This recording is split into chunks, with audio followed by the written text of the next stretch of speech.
Hello, in front of me I've got POCO F4. In this video I'll show you how to find and manage display settings.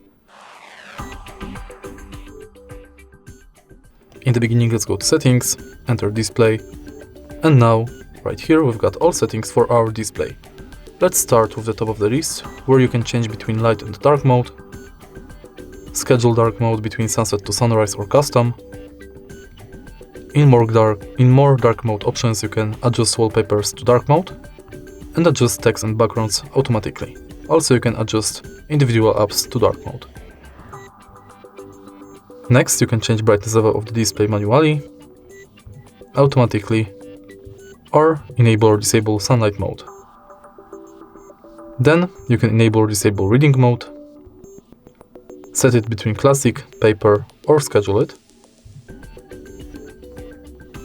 Change refresh rate,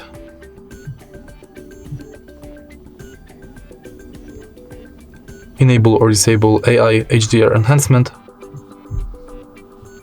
or MEMC mode. Then you can change text size, manage when device is in VR to reduce blur or reduce flicker, or enable or disable auto rotate screen. And that's it. If you find this video helpful, please leave like, comment and subscribe.